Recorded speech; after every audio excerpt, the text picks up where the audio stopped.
Então me diga, quem é você? Você sabe o que significa crise de identidade? Talvez você não consiga definir, mas certamente já passou por uma. Então fica comigo, porque o assunto desse vídeo é muito interessante.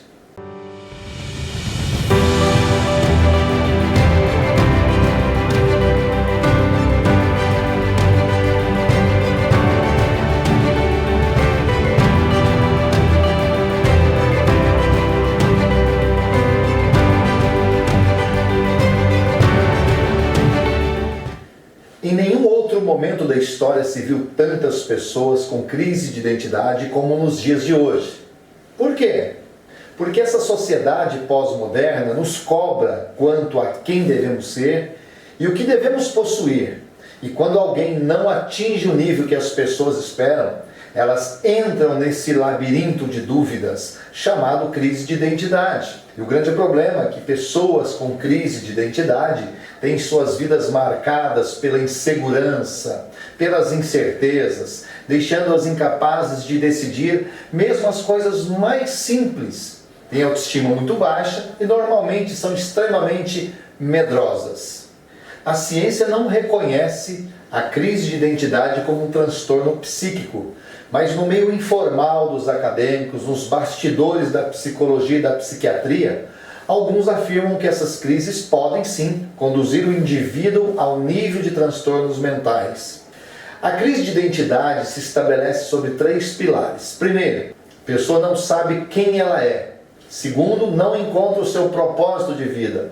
E terceiro, não sabe para onde vai. Elas criam dentro de si sentimentos de rejeição, inferioridade, senso de incapacidade, vitimismo e uma grande desilusão consigo mesmo.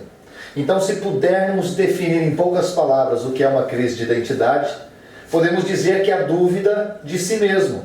Agora, por que as pessoas mais antigas não tinham essas crises, ou pelo menos não demonstravam seus sintomas? Porque não havia ninguém dizendo para elas como elas tinham de ser ou o que elas tinham que possuir. As pessoas de 2 ou 3 gerações atrás viviam com muito mais simplicidade, sem sentir a necessidade de ser como outras pessoas eram ou de ter o que as outras pessoas tinham.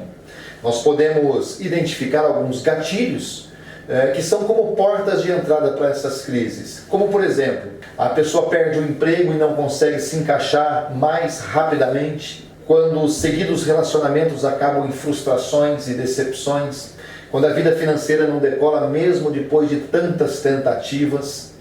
Vocês percebem então que essas crises estão ligadas às tentativas e aos fracassos. Mas atenção, estou falando de uma crise de identidade de um ponto de vista humano. Todos nós podemos ser atingidos por elas, porque também estamos nesse mundo, nesse mesmo sistema, também somos bombardeados pelos mesmos padrões e exigências sociais. E o que fazer para se livrar dessas crises de identidade? Qual a melhor saída? Existe algum tipo de terapia que seja realmente relevante?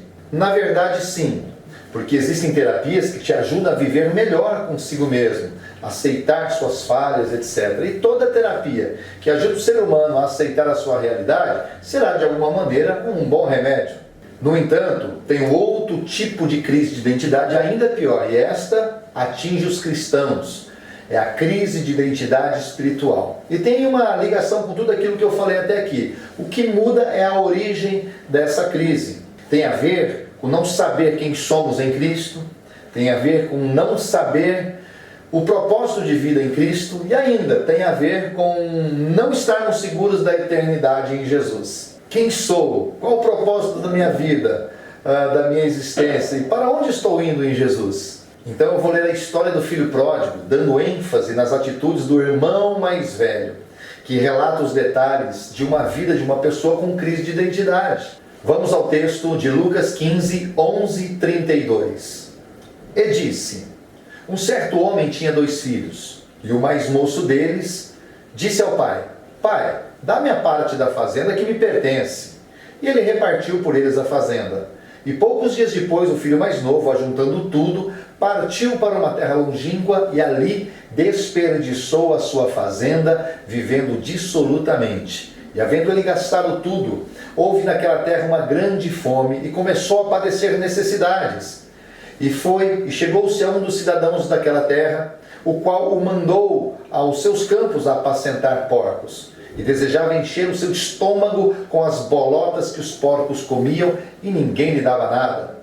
E caindo em si disse: quantos trabalhadores de meu pai têm abundância de pão, e eu aqui pereço de fome. Levantar-me-ei, irei ter com meu pai, e direi-lhe o seguinte: Pai, pequei contra o céu e perante ti, já não sou digno de ser chamado teu filho. Faze-me como um dos teus trabalhadores. E levantando-se, foi para o seu pai, e quando ainda estava longe, viu o seu pai, e se moveu de íntima compaixão, e correndo, lançou-se-lhe ao pescoço e o beijou. E o filho lhe disse: Pai, pequei contra o céu e contra ti, já não sou digno de ser chamado teu filho. Mas o pai disse aos seus servos: trazei depressa a melhor roupa, e vestilho, e ponde-lhe um anel na mão e sandálias nos pés, e trazei o bezerro cevado, e matai-o, e comamos e nos alegremos, porque este meu filho estava morto e reviveu, tinha-se perdido e foi achado. E começaram a alegrar-se. E o seu filho mais velho estava no campo, e quando veio e chegou perto da casa, ouviu a música e as danças. Então, chamando um dos servos, perguntou-lhe o que era aquilo. E ele lhe disse: veio teu irmão, o teu pai matou o bezerro cevado, porque o recebeu são e salvo. Mas ele se indignou e não queria entrar. E saindo o pai, instava com ele. Mas respondendo ele, disse ao pai: eis que te sirvo há tantos anos, sem nunca transgredir o teu mandamento, e nunca me deste um cabrito para alegrar-me com os meus amigos. Vindo, porém, este teu filho que desperdiçou a tua fazenda com as meretrizes, mataste-lhe o bezerro cevado. E ele lhe disse: filho, tu sempre estás comigo, e todas as minhas coisas são tuas, mas era justo alegrarmos-nos e regozijarmos-nos, porque este teu irmão estava morto e reviveu, tinha se perdido e foi achado. Perceba que a ignorância daquele rapaz a respeito de si mesmo diante do seu pai o privou por muito tempo de coisas excelentes. E como consequência disso, ele permitiu que gerasse em seu coração sentimentos como amargura, insatisfação, inveja, comparação, inferioridade, vitimismo e etc. Ele não se via como um filho, não se sentia como filho, não usufruía dos bens do seu pai, não tinha certeza do seu futuro. Culpa do pai? Claro que não. Culpa da visão distorcida e equivocada que ele tinha a respeito da sua própria vida. Ele tinha uma crise de identidade, se permitiu entrar nessa crise e permaneceu nela.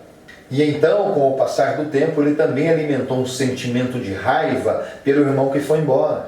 Para ele, de dentro da sua crise, o irmão mais novo deveria perder todo e qualquer direito de filho.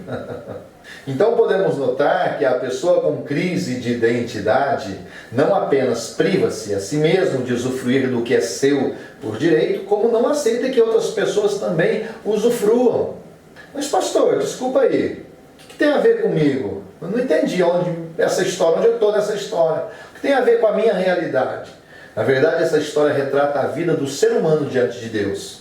Porque nós, quando um dia decidimos pegar o caminho de casa, decidimos voltar a nossa vida para Deus, somos representados por esse jovem que, depois de ter se aventurado longe da presença do Pai, no momento de consciência e arrependimento, volta a se sentir como filho, a fazer todas as coisas que somente filhos podem fazer e entender que era herdeiro de tudo que é do Pai.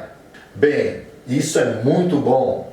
É o que Deus espera de cada ser humano, que a partir do arrependimento, cada um se volte para Ele, seja um filho e herdeiro da vida eterna. Isso é realmente maravilhoso, não tem nenhum problema. Mas o problema é quando nós encarnamos o papel do filho mais velho. O problema é quando entramos nessa crise de identidade espiritual e perdemos nossa convicção de filho, deixando de usufruir das coisas do nosso Pai. E não nos sentimos mais herdeiros de nada, já não temos mais nenhuma convicção. Isso acontece por diversas razões, assim como acontece na crise de identidade humana. As minhas orações não são respondidas, eu entro em crise de identidade espiritual. os meus problemas não se resolvem, eu entro em crise com Deus. Eu oro, busco e parece que nada acontece. Então eu entro em crise de novo. Eu vou na igreja toda semana, mas não consigo ver Deus operando na minha vida. Então eu começo a pensar que Deus não me ama da mesma forma com que ama os outros. Então eu começo a entrar em crise comigo, com Deus, e também não estou feliz com aqueles que estão se sentindo bem. E para sair disso, pastor, o que eu devo fazer? Como posso ser curado? O que fazer para ser curado dessa crise espiritual? A resposta é simples, assim como a sua aplicação. Você conhece aquele versículo: conhecereis a verdade e a verdade vos libertará? Talvez esse versículo nunca tenha sido tão poderoso para você quanto pode ser agora. Porque a ignorância é a razão pela qual alguém entra em uma crise de identidade espiritual. Se sou ignorante a respeito do amor de Deus por mim, se sou ignorante a respeito do que eu posso nele, se sou ignorante a respeito da herança que ele tem para mim, eu sou uma pessoa em potencial para entrar numa crise.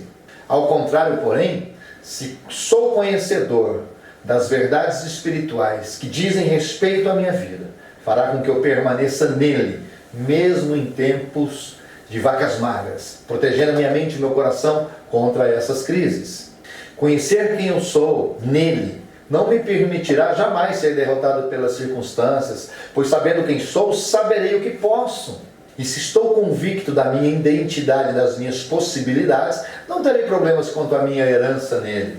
Jeremias 1,15 diz assim, Jeremias, vou colocar o meu nome, Raul, antes mesmo de te formar no ventre materno, eu te escolhi. Antes que viesses ao mundo, eu te separei e te designei para a missão de profeta para as nações.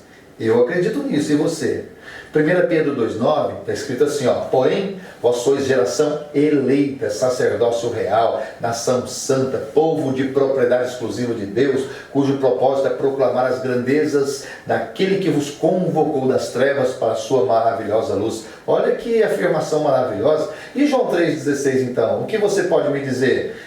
Diz que Deus amou o mundo de tal maneira que deu o seu Filho unigênito para que todo aquele que nele crê não pereça, mas tenha a vida eterna. Olha só, a Bíblia revela a vontade de Deus para a sua vida. E a vontade dele é que você seja conhecedor dos seus planos e viva uma vida abundante na presença do Senhor. Então, o remédio que você precisa é conhecer mais o que Deus pensa de você. E o que ele pensa sobre você está na Bíblia. Então, bora conhecer a Bíblia? Deus te abençoe.